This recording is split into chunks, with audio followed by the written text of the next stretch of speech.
আজকের ভ্রমণ কথায় থাকছে ধানবাদ, ঝাড়খণ্ড রাজ্যের মধ্যে একটি দর্শনীয় স্থান, যেখানে দেখতে পাবেন একসঙ্গে ঝর্ণা, লেক, পাহাড়। চলুন আমরা এখন যাই ভ্রমণ কথায়। ধানবাদ যেতে পারেন দুইভাবে, ট্রেনে অথবা নিজস্ব গাড়িতে। ট্রেনে যেতে হলে আপনাকে হাওড়া স্টেশন থেকে সকালে ট্রেন ধরতে হবে, শতাব্দী অথবা ব্ল্যাক ডায়মন্ড। সময় লাগবে 4 থেকে 5 ঘন্টা।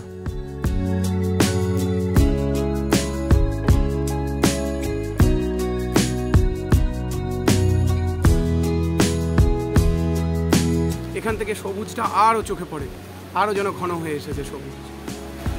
আমরা অনেকটা এবার উঠে এসেছি, সেই জন্য সবুজটাকে দেখা যাচ্ছে খুব স্পষ্টভাবে। আমাদের গ্রুপ ওখানে দাঁড়িয়ে আছে, তারা অনেকে স্নান করার প্রতীক্ষায়, অনেকে স্নান হয়ে গেছে। ধানবাদ পৌঁছে আপনাদের নিজস্ব দর্শনীয় স্থানগুলি বেছে নেবেন। তার মধ্যে পড়ছে ভাতিন্ডা ফলস, তোপচাঁচি লেক, সারনাথ মন্দির ও শ্রী ফলস। প্রথম ভ্রমণ শুরু করুন ধানবাদ ভাতিন্ডা ফলস থেকে। আমরা তবে গ্রুপ হিসাবে গিয়েছিলাম নিজস্ব গাড়িতে।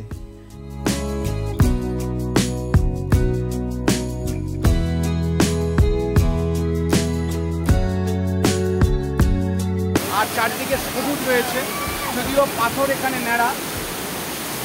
তার মধ্যে আমরা দেখতে পাচ্ছি উঁচু নিচু শিলাখণ্ড। এই শিলাখণ্ড বেয়ে আমরা নেমে এসেছি একদম ভাতিন্ডা ফলসের কাছে। আমাদের আজকের ট্রিপটা বরাবরই ভালো হচ্ছে, এর আগেও আমরা দেখেছি। এই মুহূর্তে যেন আরও একটা সৌন্দর্যময় জায়গা এসে আমরা পৌঁছলাম।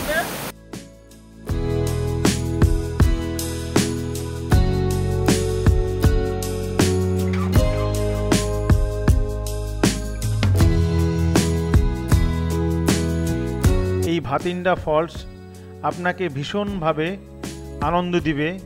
এখানকার অপরূপ দৃশ্য, জলধারা 3টি স্তরে বেয়ে নেমে চলেছে অবিরামভাবে, যা আপনাকে ভীষণভাবে মুগ্ধ করবে। এখানে ঘণ্টাখানিক কাটিয়ে ঘোরাফেরা করে ফটো তুলে আনন্দ নিয়ে বেরিয়ে পড়ুন দ্বিতীয় গন্তব্যস্থলের দিকে। এই হোটেলটির দৃশ্য অতুলনীয়। আমরা হেঁটে চলেছি হোটেলের অন্দরমহলের দিকে। বিশেষ করে এখানকার পরিবেশ খুব ভালো, এখানকার ভিউ আমরা এখন তুলে ধরার চেষ্টা করছি।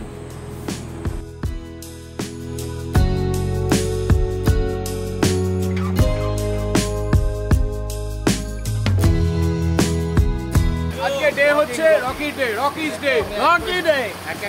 তারপরই শোনা আমরা এখন লেক দেখতে যাচ্ছি। উদাহরণ লেক, এটা হচ্ছে তোপচাঁচি লেক, সবচেয়ে আকর্ষণীয় জায়গা তোপচাঁচি, এবং ভাতিন্ডা ফলস।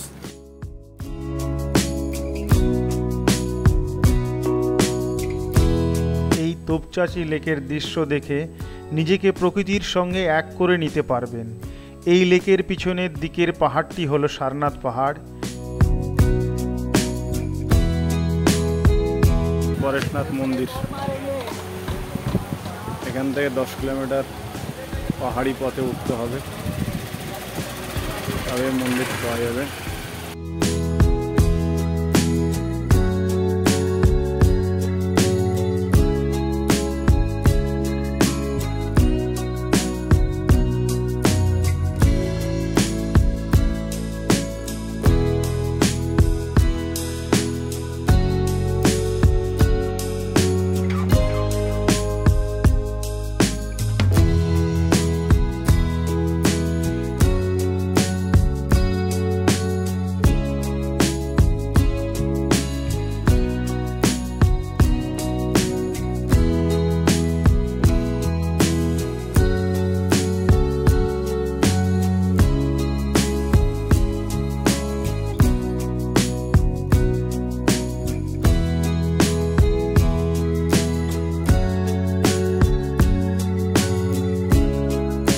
এর পরের দর্শনীয় স্থান হলো গিরিডির বরাকারের নিউ জৈন টেম্পল।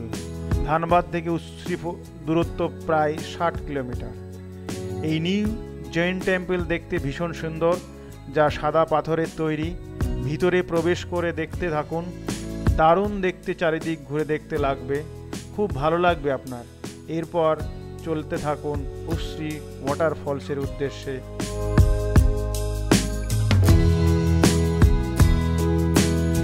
খুব চমৎকার লাগছে, যদিও আজকে জার্নিটা একটু ক্লান্তিকর হয়েছে, দীর্ঘ পথ আমরা অতিক্রম করে এসেছি। এই উশ্রী নদীর ঝর্ণা দেখতে যাবো। কথা না? হ্যাঁ, উশ্রী নদীর ঝর্ণা দেখতে যাবো। এখানে এসে আমাদের দারুণ লাগছে।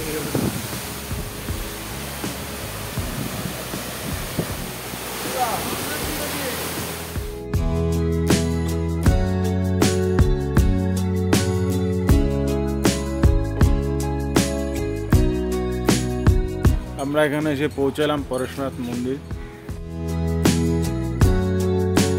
এখানে সারনাথ পাহাড়ে অবস্থিত জৈন ধর্মের তীর্থঙ্কর পরেশনাথ জৈন মন্দির। এখানে মধুবন থেকে পাহাড়ের উচ্চতা প্রায় 4400 ফিট। এখানে আপনি মোটরসাইকেলে চেপে পাহাড়ে উঠতে পারবেন, দেখতে পারবেন অপরূপ দৃশ্যগুলো। ঘন জঙ্গলের মধ্য দিয়ে লাল মাটির রাস্তা বেয়ে দৃশ্য দেখতে দেখতে উঠতে থাকুন। এইভাবে চলতে থাকলে কিছুক্ষণের মধ্যেই পৌঁছে যাবেন পরেশনাথ মন্দির। এই পাহাড়ে ওঠার সময় পেতে পারেন মেঘের আনাগোনা, ঝড়ো হাওয়া, তার সঙ্গে কুয়াশার আনাগোনা। আবহাওয়া পরিবর্তন কিছুক্ষণের মধ্যেই এক অপরূপ দৃশ্য, যা মনে করে দিতে পারে আর দার্জিলিং পাহাড়ের ছোঁয়া। দারুণ ভালো লাগবে। বেয়ে উঠতে থাকুন সারনাথ মন্দিরের উদ্দেশ্যে। আমরা এখন সারনাথ মন্দিরের উদ্দেশ্যে, কিছু দেখা যাচ্ছে না, পুরো ঝড় কুয়াশা, তার মধ্যে হেঁটে হেঁটে চলছি। সাধারণ অ্যাডভেঞ্চার, রোমাঞ্চকর দৃশ্য। 1 ঘন্টার মধ্যে ভীষণভাবে পরিবেশ চেঞ্জ হয়ে গেল। চলেছি কুয়াশার মধ্যে দিয়ে।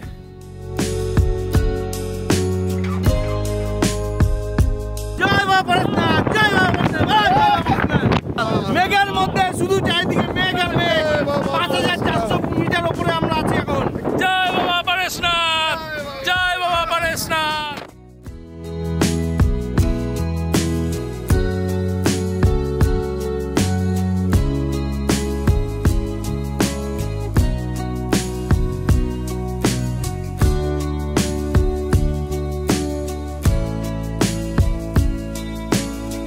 মন্দির দেখে চলে আসুন আপনারা হোটেলে, রাত্রি যাপন করুন, তারপরের দিন বাড়ির উদ্দেশ্যে রওনা দিন।